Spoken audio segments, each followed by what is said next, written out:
Emotional instability is not simply having strong emotions, because feeling deeply is a normal part of being human. It becomes a problem when emotions shift so rapidly or intensely that they begin controlling your thoughts, decisions, relationships, and sense of self. A person experiencing emotional instability may feel perfectly calm in one moment and overwhelmed by anger, sadness, anxiety, or fear in the next, sometimes without fully understanding what triggered the change. Small events can suddenly feel enormous.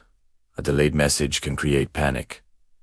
A disagreement can feel like abandonment, and a minor criticism can become proof that everything is falling apart. One of the most exhausting signs is emotional unpredictability, where you never know what version of yourself will appear when something goes wrong. You may react impulsively, say things you later regret, withdraw completely, or make major decisions while overwhelmed by temporary emotions. Relationships can become intense because feelings of closeness and rejection may alternate quickly, leaving both you and the people around you emotionally exhausted. Another sign is difficulty calming yourself after becoming upset. Even when the situation has ended, your mind continues replaying it, keeping your body and emotions trapped in the same moment. You may also struggle with black and white thinking, seeing people as wonderful one day and terrible the next, depending on how you currently feel. The greatest tragedy of emotional instability is that temporary emotions can begin creating permanent consequences. A moment of anger can damage a relationship.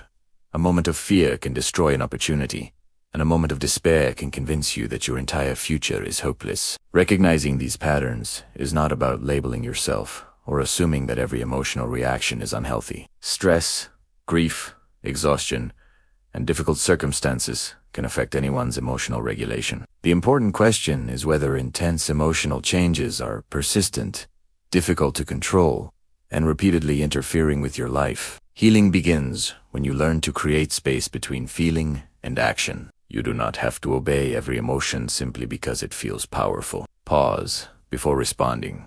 Identify what triggered you, allow the intensity to settle, and then decide what deserves your attention. Healthy emotional strength does not mean becoming cold or emotionless. It means learning how to experience powerful feelings without allowing them to control every decision. With self-awareness, healthier coping strategies, supportive relationships, and professional guidance when needed, emotional stability can gradually become stronger. Your emotions are real, but they are not always permanent, and they do not have to become the authors of your life.